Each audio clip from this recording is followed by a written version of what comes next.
first 6 games, tell me if this is totally nuts. You want to win every game. You accept the high expectations of Ohio State, right? You never want to shy away from that. Right.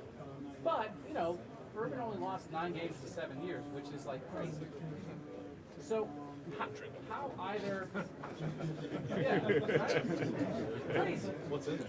So either in your head, and do you want to verbalize this, maybe to the fan base, that like, of course we want high expectations, but if we lose a game, it's not the end of the world.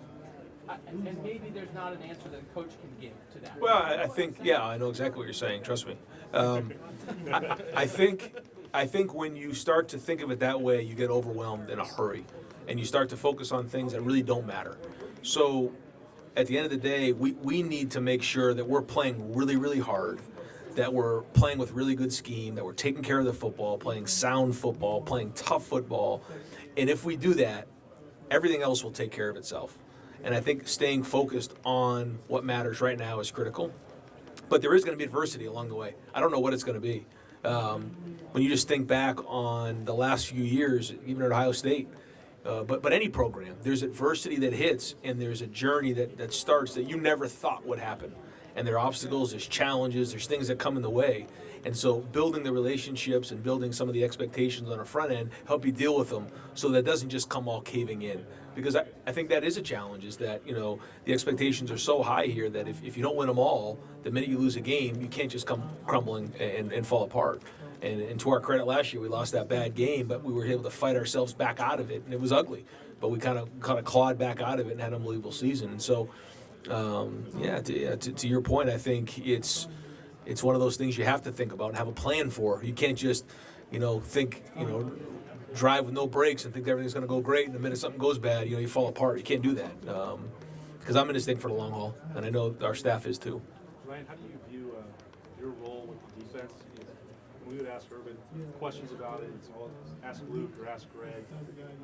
He seemed to be more hands-off with that side of football. Will you be involved in that in some capacity, or what do you want to do with that side? Yeah, when putting the staff together, I wanted to make sure we had a staff that they could solve the problems themselves. And I know that as an offensive coach, some of the best environments I've been is when I can, as an offensive coordinator, solve the problems on my own. Because I think at the end of the day, you want to make sure that you are doing things the way you want to do them. And so between Greg Madison, Larry Johnson, Jeff Hafley, and Al Washington, the guys in that room, Matt Barnes, there's so much experience in that room that I believe in them, that they're going to solve the issues that come up, because there's going to be issues that come up. And, there'll be times where I'll stick my head in there and say, hey, have you looked at this? And, sometimes you can't see, the trees in the forest. And, hey, in August camp, hey, we're going to attack you in this formation because you're a little short over here, and that helps. Or, hey, you're giving away this blitz because, this linebacker is doing this. Those are the things I'd help them with. Just kind of general ideas as opposed to specifics. What is your approach defensively? We kind of have an idea what you like offensively. What is your philosophy from a defensive standpoint? Right? I think it's a combination. Well, first off, you got to stop the run. I mean, we know that. That goes without saying. But to say it's bend but don't break, or to say it's aggressive and challenge every throw, I think it's a combination of two things. Because as an offensive coach, I think about the guys that give us the hardest time, and it's the combination of those two things. If you know it's a bend but don't break, you can check the ball down, you can be smart, you can kind of work your way down the field and play that game. If it's an aggressive defense that's in your face every play, you kind of you put your man beaters together and you kind of roll.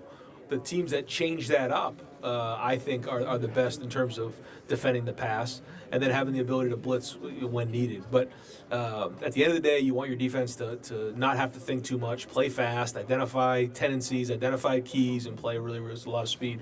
How successful was that last year? Say it again about him. Yeah. Yeah. Yeah, we had to put in place a few things in the offseason to help with that. He's a smaller guy, and he's a little bit of a matchup issue for us. And so, recruiting that way and having maybe a couple smaller guys who are a little bit better in short areas, we think that's a better matchup for us. And possibly getting into some nickel packages and other packages where there's some maybe shorter guys who are a little quicker and more explosive. about the defense, there's going to be more zone, and the defensive line may play more north-south. How much input did you have into that? That was part of the conversations in hiring the staff, was making sure that everybody's on the same page with that, and that was part of, hey, listen, this is what we want to do, and then once you guys are here, you guys run it, and you let me know what you think is best. Just from the house, can you give an injury update, guys who missed a lot of spring from the minor to fall? Yeah, not really. I think one of the things that we're trying to do moving forward is really staying away from a lot of the injury stuff. And so I really don't have any injury updates. Ryan, with Penn State, Michigan, and a possible Big Ten championship for your last 3 games of the regular season, does your youth concern you at all, especially going to Michigan on the road? And then, like I said, a possible Big Ten championship? You talking about the youth this year going into this season? Yeah, does that I think by the time you get to that point, you're really not young anymore. I think you have experience. Like Chris Olave is a great example. He was young, right? He was a freshman in that game, but then he went on to block a punt, score 2 touchdowns in the rivalry game, and then won in the Big Ten championship game. Because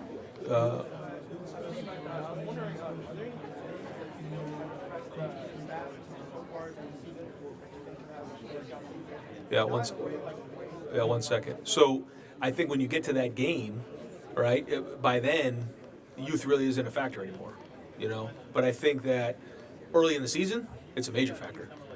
The good news is we don't have to play a ton of young guys.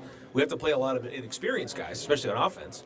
But we don't have to play a lot of young guys. When you look at our defense, I think 85% of the production is back. I think in that way we're going to be all right. But the veteran guys have to play veteran. The good guys have to play good. So, I'm sorry. Just repeat real quickly. I'm wondering, picking on that question, are there any guys on the team who are impressed coaching staff so far that can potentially have like a breakout season, not in a way maybe like last season, but similar to ways like the Rodgers?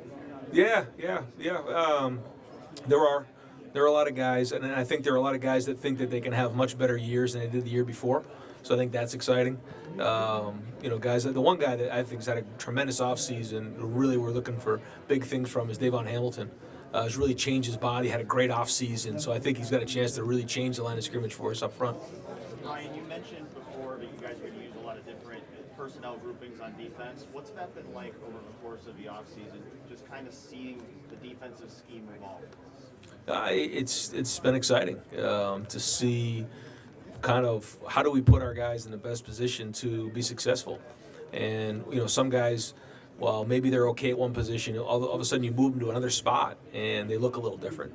And I think that's come into play with a couple guys. And so, if they can do something really, really well, let's put them on the field and let them do it. What are the kind of things you have to do with guys in practices in the offseason to kind of figure out what's maybe that one best role that fits them? Well, I just think if you're a good cover guy and you're a good matchup against a tight end and you can cover tight ends, and that's your job. If you're a good blitzer, you start to get a feel for those things. And that's not really something you can do in the offseason. You got to do it when you're practicing. You see those in scrimmages and different things. But spring ball is one of them, and then August, when we start practicing, it'll be the other one. Coach, Jonah Jackson, I'm just curious how he's assimilated. He's got 2 years of experience at Rutgers. Yeah. Has he come in and put himself in position to be a starter on defense? Definitely to compete, yeah. He's done a really good job with that. He's learning the offense quickly. He's done a good job with Mick. Those guys are, singing his praises. I think his body's in a good place. He's learning at a good pace. He's got experience. I think the guys up front like him. So it'll be fun to see him practice. I haven't seen him other than, the Rutgers film. I haven't seen him out in the field, so that'll be fun to see. Ryan, looking at Master Teague, what are your expectations for Master Teague? Yeah, that's a position that really has to have a good August because, Master was nagged with injuries. DeMario really didn't practice in the spring. So now you're talking about Marcus Crowley and J.K. in the spring. So now you fast forward to August, you have J.K. Who's got to be, the bell cow. But then, Master Teague, he's got to step up for us. DeMario McCall has so much ability when you look at what he did down the stretch for us and some of those things where he can create issues for defenses. He's got to play for us. So really, those two guys, we need production. And the more production that they can bring, the more they'll play. Because JK will tell you he doesn't want to take every snap. I mean, he needs help. It's a long season. And so some of those guys might be Marcus Crowley. Those guys, Steele Chambers is another freshman. That's a position you can play young at. And so we need at least two of those guys to step up, if not three. Realign? No, I haven't thought about that. No, I mean, I think that our side is tough. I think we got our hands full on our side, but the rivalries are awesome.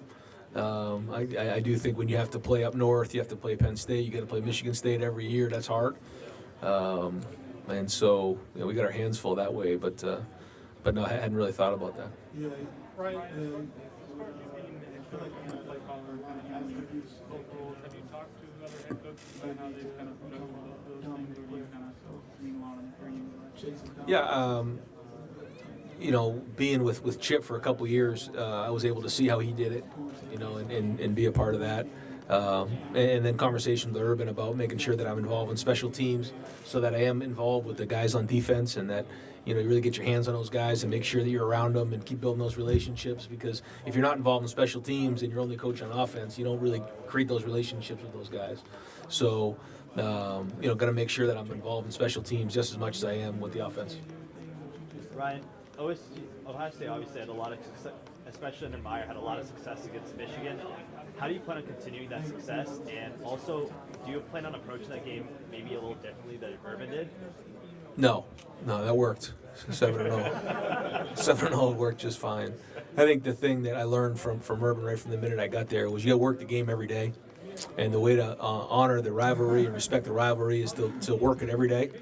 And we do. It's a part of what we do, whether it's recruiting or every day. We have periods that we have in practice where, we call them the Team Up North drill, where we'll be working in practice, and so we live it every day. And, it's something that we always have in the back of our minds. We have stuff up in our facility, and we respect those guys to the utmost in the program that they have. And we know that this year it's going to be hard. Last year was a little bit of an anomaly. It got sideways, but we know it's not going to be easy this year, and so we're going to have our hands full again going up there. What is the Team Up North We practice against them. Yeah. Ryan, not to belabor a point you've sort of commented on a couple times now, but you seem to, over the last 6-7 months, just sort of leaned into the idea that everything that was sort of in place you believe in, and you don't seem like you're changing very much, or at least if you do, they seem subtle and not sort of out there for people to distinguish automatically. Why do it that way? I understand if it's not broke, you don't fix it, but I would also think that maybe there'd be some kind of urge to want to distinguish yourself, and sort of have something out there that shows that it is your own. And I don't know if that's evident at the moment. Could you just maybe expound on that a little bit? Well, I think that when people ask the question, they say, what have you changed from Urban Meyer? And I think that's a hard question to answer at times, because you're talking about one of the most successful college coaches in the history of the game. And so I try not to really focus on what have I changed or anything like that, because we've kept so many things in place. But I do think that if you ask some of the guys on our team or ask our staff, that there's a lot that's different, just because he's not there and I am. And when you work for somebody, it's their personality, it's who they are, it's what they believe in. And so first off, we changed really the whole defensive side of the ball. That was a major change. And so I think the more changes you make, then the more energy you can take away from something else. So if they're worried about learning new core value or new anything like that, it takes away from their ability to maybe get on the field and practice and do those kind of things. So very careful to just change things just to change them, and want to do a good job of making sure we have a good product on the field next year. And I think slowly over time, you'll see there'll be more and more things that probably fit me a little bit more, but the infrastructure that's there isn't going to change. And you said that a lot of those things sort of already align with what you believe in, the culture and things like that. Yep. Did that take place over the 2 years that you were a coordinator? Did you believe that stuff come in? I know coaches sort of have a vision for what they want the program to be whenever they get the chance. Was this it when you were thinking about that, or did that evolution happen the 2 years you were with Urban in the capacity?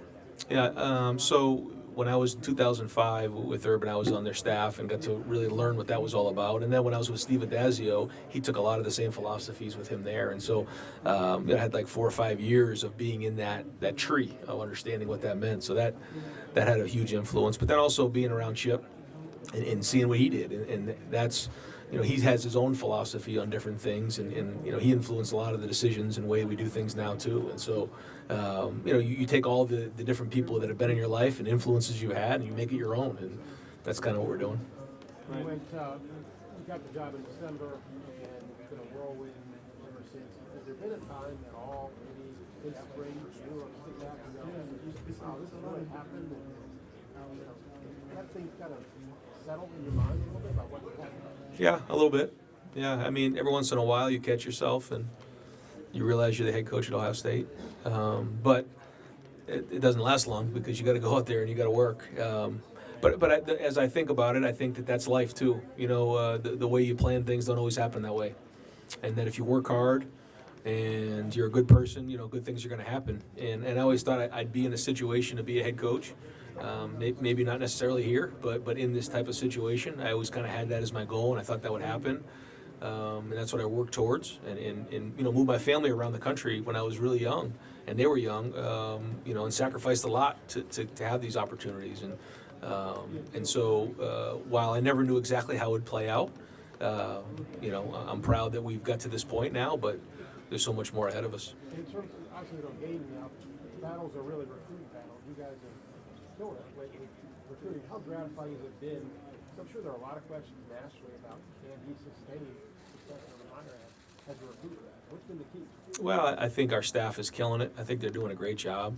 But it goes back to, I think someone asked me before, what's the thing that you say about is competitiveness, and just being ultra competitive, and just trying to find ways to win the battles. And that's got to carry over to the season. But so far it's working in the recruiting world. But our staff's doing a great job. But empowering those guys and understanding that it's everybody involved. So if a kid commits, it's not just the head coach or the coordinator or the position coach. It's everybody in that building. Understand that they have a piece of this thing, and that go around and congratulate everybody. They're all involved with this. And I think, if you ask the families, of the kids who are involved in this right now, they would tell you the same thing, that they feel that there's this family environment going on, and it's someplace that they feel comfortable sending their kid. Hey Ryan, you mentioned family a little bit there. Don't you have to have kind of a special wife to be a coach's wife? Because people, like you said, you guys go all over the country, and this is not exactly the kindest profession.